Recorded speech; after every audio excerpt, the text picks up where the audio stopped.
ఈ సమ్ చూడమ్మా, రెండింటికి డిఫరెన్స్ ఇచ్చాడు. దేనికమ్మా, సిఐకి ఎస్ఐకి ఇచ్చాడు. ఎన్ని సంవత్సరాలు అని చెప్పాడంటే 2 years అని చెప్పాడు. ఇక్కడ ఇంట్రెస్ట్ రేట్ ఎంత అని చెప్పాడంటే 4% అని చెప్పాడు. ఇక్కడ ఇచ్చిన మనీ ఎంత అంటే 10 రూపీస్ అని చెప్పాడు.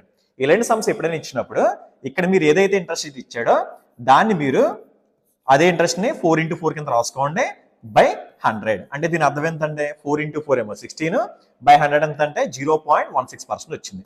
అంటే వాడు ఇచ్చిన ఇంట్రెస్ట్ రేటు రెండింటికి మధ్య డిఫరెన్స్ ఎంత అంటే కనుక 0.16% అవుద్ది. అది ఎంత వాల్యూ 10 అని ఇచ్చాడు.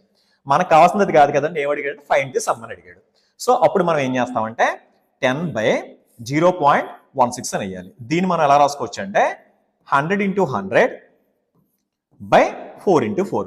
ఇది ఎలా వచ్చిందమ్మా, పైన కింద మనం 100తో మల్టిప్లై చేసాం. ఆ తర్వాత నెక్స్ట్ అండి దీంట్లో 25 టైమ్స్, ఇది దీంట్లో 25 టైమ్స్. 25 into 25 ఎంత మనకి 625. ఆ పాయింట్ అడ్జస్ట్ చేస్తే 6250 అని వస్తుందండి. ఇక్కడ మనకు డౌట్ ఏంటంటే ఈ రెండింటికి మధ్యన ఎందుకు ఇలా తీసుకుంటాం అంటే కనుక ఇక్కడ మీకు సింపుల్ ఇంట్రెస్ట్ అయితే 8% వస్తుంది, అదే కాంపౌండ్ ఇంట్రెస్ట్ అయితే 8.16 వస్తుంది. ఆ క్యాలిక్యులేషన్ అంత అవసరం లేకుండా మనం డైరెక్ట్ గా సేమ్ ఇంట్రెస్ట్ రేట్ ఇచ్చినప్పుడు ఇలా చేయొచ్చండి. అదే మనకి 6% ఇంట్రెస్ట్ రేట్ అన్నాడు అనుకోండి, 6 into 6 ఎంత అండి 36 బై 100 ఎంత అంటే 0.36% తీసుకోవచ్చండి.